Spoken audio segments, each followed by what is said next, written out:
Dyno Day. It's Dyno Day. But guess what? We're not in the eclipse because it broke. It did the eclipse trick of the day. It's just been a bad day. So I had an appointment with a friend of mine that does a shop class for a community college and was going to go do some dyno time and kind of show the car off to some people that are, into cars. Been trying to do it for 2 weeks. The head gasket thing happened 2 weeks ago, and then now last night I was make sure it was ready, was driving, all of a sudden it started missing on 2 cylinders. Thought, okay, maybe it's a coil pack. Well, long story short, it turned out to be a ground had come loose and fried the power transistor, which luckily a friend of mine had an old one that he gave me. Got it back last night at like 10 o'clock, went and picked up this transistor and put it on the car. It fixed it, cleaned everything up, trying to get it. I had pulled the valve cover looking for issues and stuff, so I had to clean all that up. Did that, was ready for this morning, got up early, heading to the dyno. Got about halfway there, all of a sudden just a pop, and the axle just starts locking up. I'm assuming the axle, the car just starts locking, and thankfully I was able to get off the road and then hobble it to a shop that was pretty close by, and I just went the wrong way. Darn it, I gotta turn around with the trailer.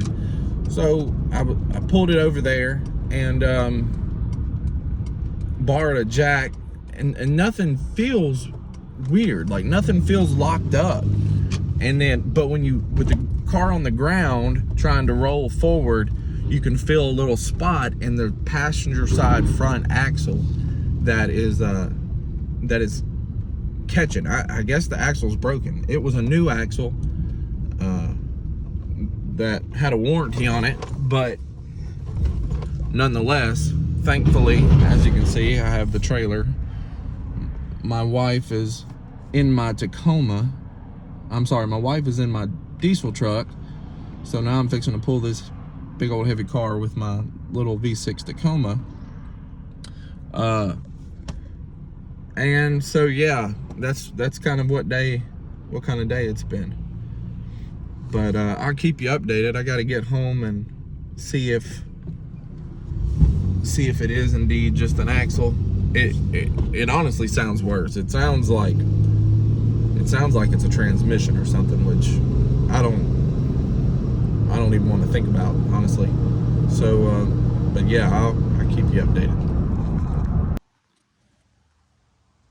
Well guys, I'm discouraged. I'm just, I don't know, making a video trying to make myself feel a little bit better. I can't explain how old it gets. Fixing something, you have 2 or 3 things happen, and it's just one thing after another. The thing about it is, even though a lot of it, I can blame myself, it really just boils down to, with these cars, it's just bad engineering. It's just bad design. I mean, I've worked on that car, done everything you could think of to it, and you just don't have issues like this. You don't have stuff just breaking for no reason. There's no margin for error when you're working on an Eclipse GSX anyway. I mean, you do one thing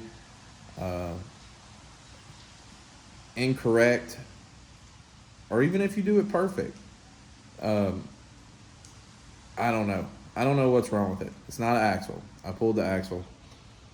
Here's my mess. I don't even feel like cleaning it up right now. It's just it's just a gloomy day, and that's just what it is. I don't even feel like looking at it. The car just doesn't, it has a little spot in it when you're moving forwards or backwards where it tries to bind. I pulled the drain plug on the transfer case to check the oil on it to see what it looked like. It looked good. And that would kind of be your first thought. It could be the rear diff. I haven't pulled the plug on it because, I've got expensive fluid and all of that stuff. So if it's not, I have 2 cars, I have kids, and I spend a lot of money on just stuff like oil. Just oil costs money. I change the oil in that car probably every 1,000 miles because it needs it. So, trying to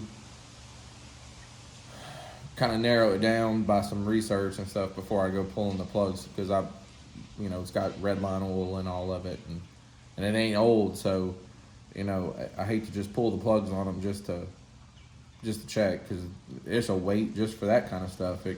It's expensive, but even once you buy it, it's several days out. I was hoping that it would be something simple like an axle.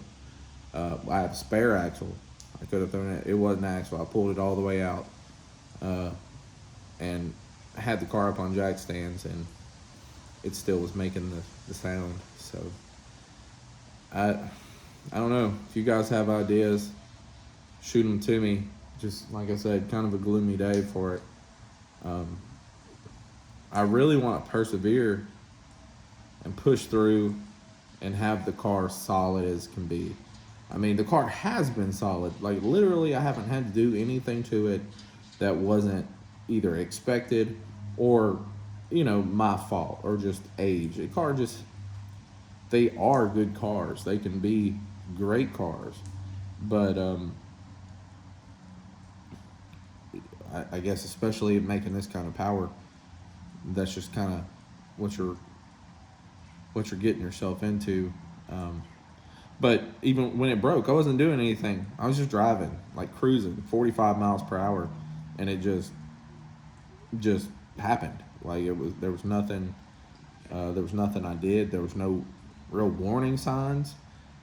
I was thinking, the only thing I can think of is, at this point, is it's either got to be a transmission for some reason, which would be weird because it still shifts fine. There's nothing weird happening with like the clutch feel or the shifter feel.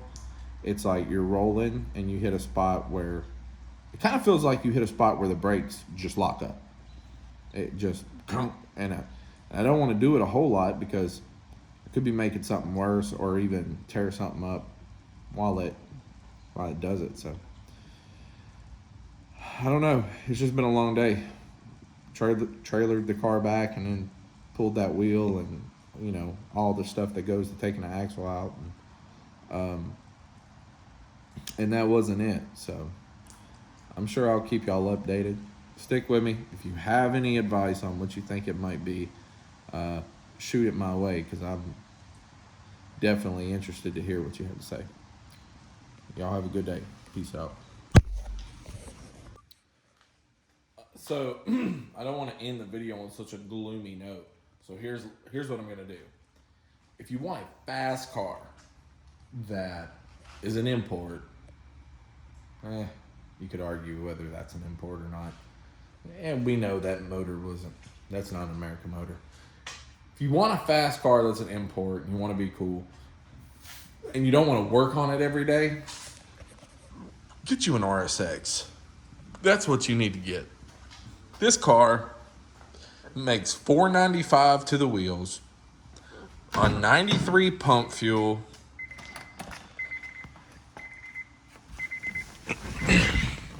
Starts every time you try.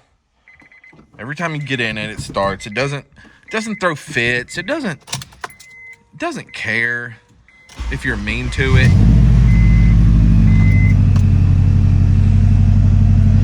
Has air conditioning that works really good.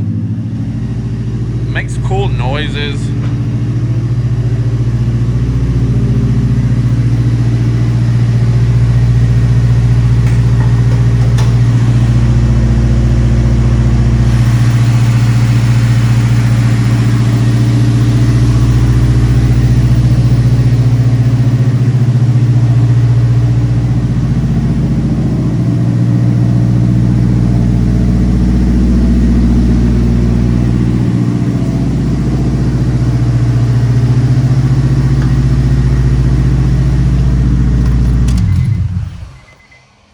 Yeah, look, if you want a race car, get an RSX.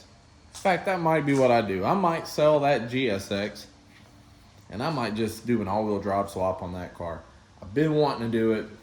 It's what it needs. If it was all-wheel drive and could get out the hole, it would be very fast at the drag strip, and it wouldn't break as much. It would probably break, but it probably wouldn't break as much. I don't know, that's kind of my thing. It's almost, I love that car. I've put a lot of time and effort into it, but it's almost too easy. Because, I mean, I could put some bigger injectors in it. It's only on 750s. It's on 93, makes 495, so they're maxed out. I can put some bigger injectors and go E85 in that car and pick up another 100 horsepower before I'd start running into other issues, which, I mean, 600 horsepower all-wheel drive RSX would be a fun car. And I was thinking about doing that, but then I was kind of like, well, I had the opportunity to buy the Eclipse back, and so that's what I did. But yeah, seriously though, that car, it's just, you can't beat it for the kind of money you can get them for. Especially, you don't even want to know what I paid for it. It would probably make you mad. Don't really have any money in it, but it's just an awesome freaking car, and does everything you want it to do. And I mean, that's why the sticker's on it. Fun haver. That's what you do. You just have fun. That's all you do. You just have fun. You don't have to be dirty every day, work on it, miss supper with your family, that kind of stuff. You just play with it and have fun. But I figured I'd leave the video on a little brighter note. Anyway, y'all hit me up in the comments and subscribe, because I'm going to stop making these videos. All right, if y'all don't subscribe. If you do subscribe, I'll just keep making them. Yeah, you get it. So, I think we need to get into that box right there for tonight. Bye-bye.